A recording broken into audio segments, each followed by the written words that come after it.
Kitco News special coverage of the Future Blockchain Summit is brought to you by Coin Payments, crypto payments made easy. We're back in Dubai with Rick Blaskey. He is the president of the Music and Media Partnership.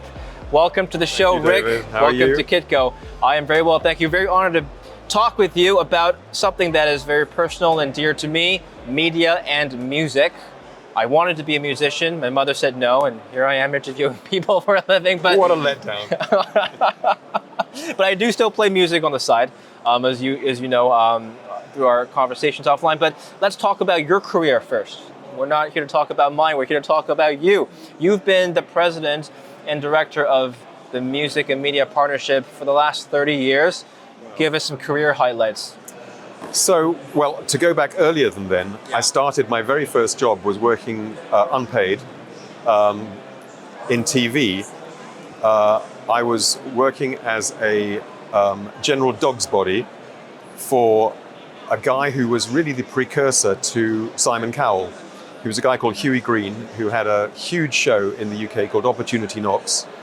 And it was a series, a bit like Got Talent and X Factor, where they found talent from around the country. But in those days, they were getting audiences of 16, 17, 18 million every Monday night and creating stars overnight and on a much bigger basis than X Factor and Idol and all these other shows were doing. And what it taught me was the audience. Know your audience, respect your audience, and then feed your audience.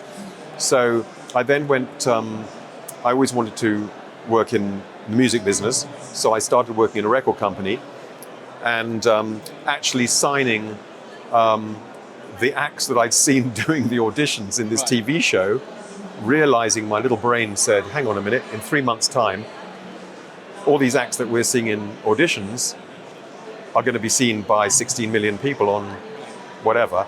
And if it was me, I'd want to buy the record the next day, if they were musicians, if they were artists. So I get this job, this very lowly paid job I begged for in a record company.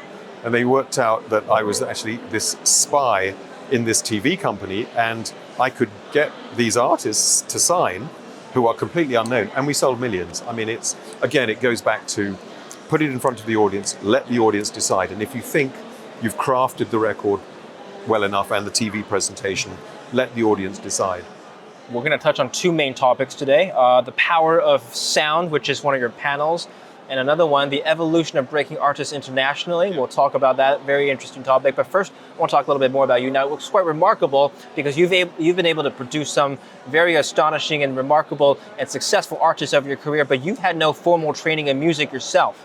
How do you conceptualize a sound then if you don't know how to create it yourself? How does that process work for you? Working with brilliant people. I was going to say my glib answer is a bit like being a soccer manager, having never played the game, but you know how to get the best out of the people. You know, if you want a striker or a goalkeeper or whatever, you get the resources together. I think with music, it's interesting. Someone once said the definition of a good song is that somebody likes it. It's very subjective. You like it, I'm indifferent to it, he loves it. Who's right, who's wrong? And I think to answer your question honestly is I need people who are way more talented than myself. But the interesting thing is a lot of them don't have the vision of the end result. They're very good at doing what they're being asked to do. Whereas I start with the end result. It's almost like every time I know what I think I want. And it's a question of going through whatever hoops and whatever and finding the resources to get there. So if it needs an orchestrator, if it needs a guitarist, if it needs a particular type of producer, if it needs a particular voice, I'll bring them together and guide as executive producer, I guess. At what point do you step in and say, that doesn't sound good? I mean, I'm just trying to grapple here because presumably you understand sound from a consumer's perspective, but a musician might disagree with you and say, Rick, I think this groove is better than the other one that you're suggesting. Where how do you even verbalize to the musicians that you work with that maybe you want a different sound? How do you communicate with people? Do you have your own language? Yeah, I think it's probably, I lay on the line very early on that I'm not as qualified as they are in terms of the technique or the musicianship. But I also lay on the line quite early that we're creating I hate to say it, a product that needs a final end result that is what we're being paid to deliver. And, it's all human relationships. Some people are incredibly tricky and you just have to navigate around that or not. And it's teamwork. I've learned, my company's called the Music and Media Partnership, and I really believe in partnerships. You have to respect the people who know better than you, and hopefully vice versa. Tell us one or two partners that you've made over the years that really stood out to you. I'm talking about musicians you've managed. One of the things I think I'm most proud of, I've always loved a voice, and that voice could be a violin. I play the violin. I know you do. That's why I said it. I love the tone of the violin because I think we all love melancholy, and the violin that I was first connected to was the sort of sadder classical tunes that for some reason I gravitated to. And I always loved the eternity of the Mozarts and the Beethovens, and how these tunes, how these melodies have lasted and lasted and lasted. And in the back or front of my mind, I always wanted to find a musical collaborator who had the same respect and love of that genre, but also felt an obligation to sort of contemporize it with integrity and find a way of presenting it to a modern day audience. And I found that with a guy called David Garrett, who I know you know, a violinist, who, when I met him, he was early 20s, straight out of Juilliard, playing classical, Beethoven, Bruch, Brahms, Bach, anything with a B, and which is fine and has its market. And I remember saying to him, I'd love to hear a violin play Metallica's Nothing Else Matters, not knowing how he was going to react, because I knew he was a purist classical musician. As a reference for the audience who may not be familiar with David Garrett, he is a classically trained violinist who plays pop mostly today. Well, he does both. He plays serious classical concerts. He was... but he doesn't dress like a traditional classical That's performer. what I loved about him. So that barrier came down immediately. Yeah. The moment you have a classical orchestra in their tux and whatever, there's a barrier, which we don't dress like that. And so I'd always had in my head, I want to find somebody. I didn't know whether it was a guitarist, a trumpeter, a singer, a violinist or whatever. But I found in David someone who absolutely broke those conventions, but was core classical. And as he once said, he was on a TV show, and the interviewer said, David, I don't want to insult you, but you're really crossover. And David said, I take that as a compliment, because you can only be crossover if you cross from somewhere. Right. And I'm classical, and I cross over, so I can play Coldplay, I can play Led Zeppelin, but I play Brahms and Bruch. Well, this goes into the topic of the evolution of breaking artists. How do you discover talent? What's your process? When you met David Garrett, I mean, he was one of many Juilliard students, I presume. What made him stand out? Using him as an example. I tell you exactly what it was, and it's like a hook in a song. You know, there's something you need to hear that will be that earworm, that hook. And it's funny enough, with David, it was a visual hook. He was playing, I saw him on a video, and he wasn't one of the main artists because no one knew who he was. And he was playing a classical tune called the Sárdash, which is a Hungarian gypsy song. And there's a very slow movement in the middle. And he went down on bended knee and he played it, almost schmoozing the audience. And I thought, oh my God, he's a showman. He's connected with me.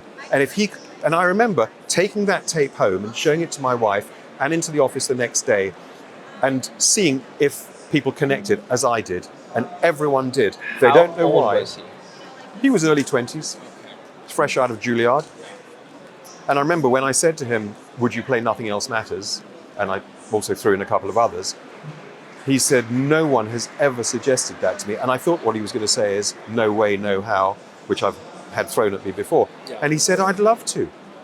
And because I think, you know, he comes from the generation of AC/DC and Metallica, and he listens to as much rock. He says everything is based on Bach anyway, so he's loyal to his classical roots.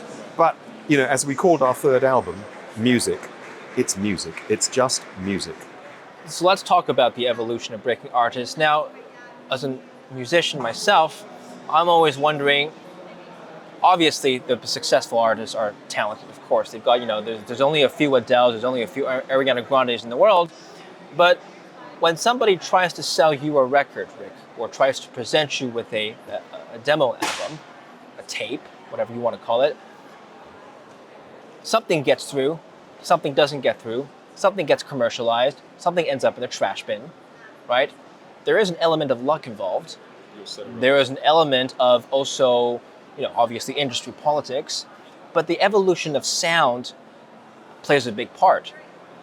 What is popular today may not have been popular 30 years ago and vice versa. So what are record producers looking for today that maybe was different and 40 years ago? most importantly, the way you become successful now is, I was doing a talk this morning, and we were talking about, I was thrilled beyond words to work with Whitney Houston for 3 years, but we found her when she was 17, maybe 16 and a half, singing in a supper club with her mother, and I remember the song that we saw her singing that night, which I don't think she's ever recorded or had ever recorded, and your jaw just dropped open. Yes. Your jaw dropped open, and I remember my boss at that time, I was running the international side of Arista Records in New York, and my boss, Clive Davis, the legendary Clive Davis, Clive went on a TV show to introduce Whitney on a talk show, way before we started making the record or anything.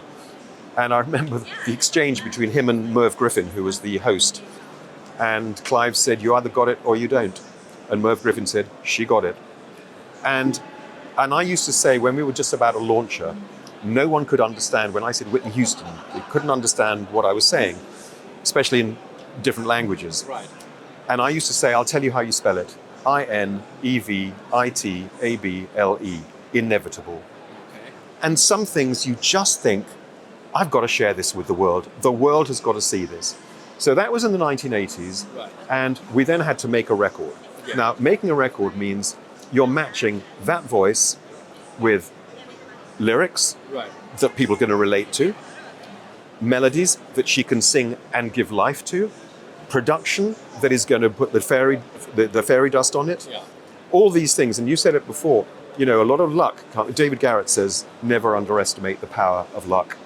But I think you can design your own luck. I think you choose the right lyricists, when we're creating songs and records, we're creating a mixture of so many different ingredients, and they've all got to come together. Everyone's watched American Idol. You mentioned Simon Cowell before. What do you think of his selection process?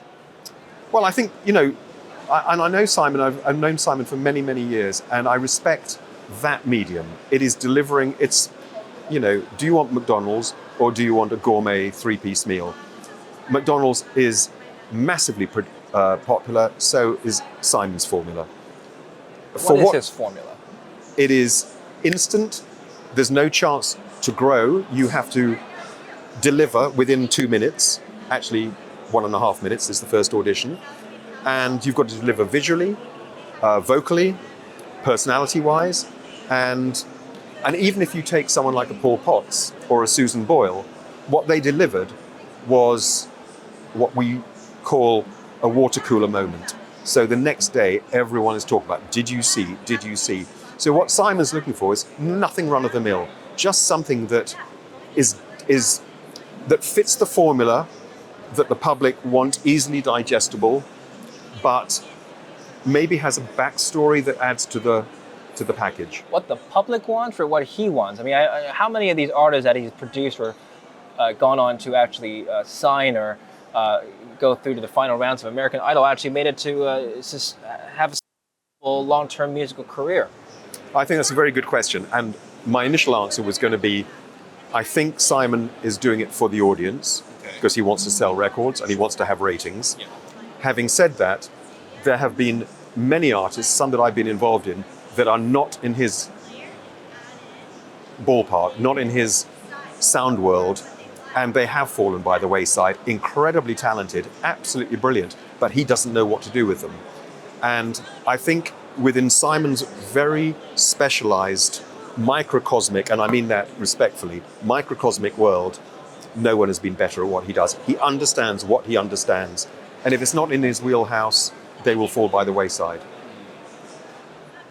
I wonder how much of the audience clapping has anything to do with his, with his perception or his decision-making process. But let's talk about your other panel that you did today, The Power of Sound. What an exciting title that is. I'll let you explain what you talked about. Well, I call music refined sound. And if you look at a sound wave on a very basic basis, we are dealing with a phenomenal property in sound. When a sound wave hits the brain, it is the only one of the senses that lights up every part of the brain, from memory to emotion to action to everything. There is not one of the other senses that does it. And someone actually said to me this morning, how primal is this? That when a baby wants attention, it makes a sound. Everything it comes from how you react to sound.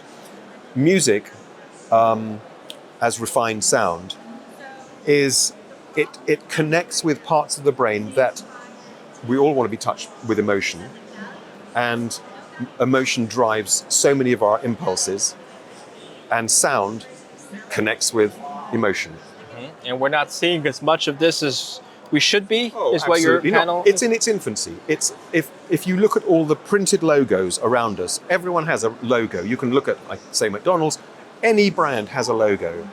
Why don't they have a Sonic logo? Why don't they have the sound of that brand? Just practically speaking, how can you deliver a Sonic I'll give you two examples. logo? Yeah. My two favorite examples of the moment. And because of the effect they create. Yeah. You put on your computer first thing, that Intel Pentium sound, it's connected. Oh my God, the reassurance you've gone through in your brain, subliminally, it's connected. Everything in the world's fine. The other one, because we've been going through COVID and God knows what else, is the Netflix sound. That warm connection, that depth. I don't know how much research and development goes into those sounds, but the end result justifies the means. And those two are examples. Now, I could take, McDonald's have Just Loving It, maybe.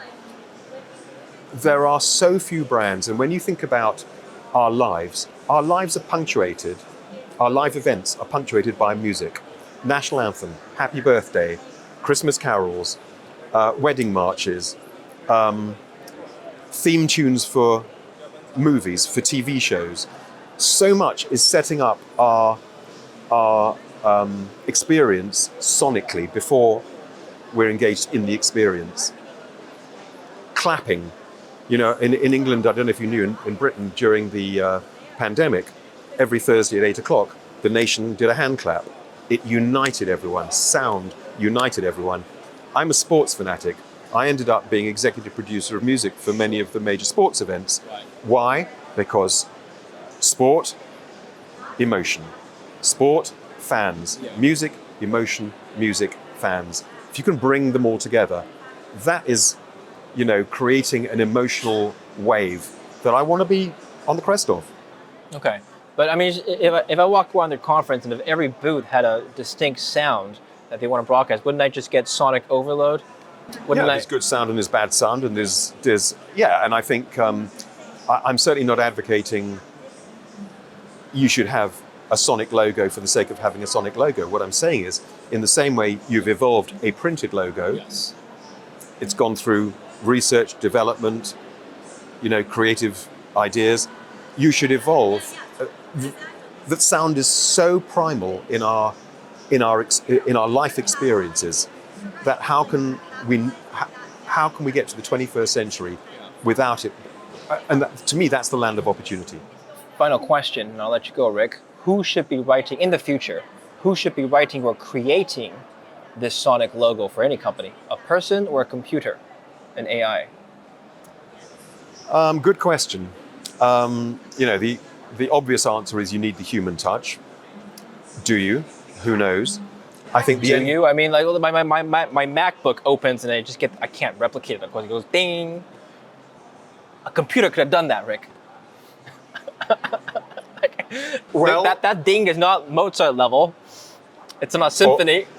But the ding that you're hearing with, and I'll go back to Netflix, that is almost Mozartian or Beethoven. It is so full of depth, so full of warmth, so full of whatever it is that they wanted, it's got it.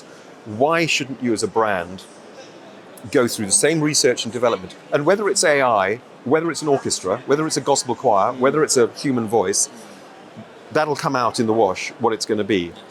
But all I'm doing is waving the flag for music, saying, how can you not have this? Someone once said, and this is a great quote, anyone wishing to communicate or market anything, if they're not using sound in their armory, it's like a gun without a bullet. I'll also throw one other in which I love, which is information tells us how to think, music tells us how to feel. That is very deep, and I hope my parents are watching and regret not letting me live as a musician. Let David play his violin. I'm kidding. I do enjoy my job, and it's because I get to talk to people like you. I learned a lot. Thank you for coming on the show. David, thank you so much. Rick, I really appreciate your time, and thank you for watching Kitco News. Kitco News special coverage of the Future Blockchain Summit is brought to you by Coin Payments, crypto payments made easy.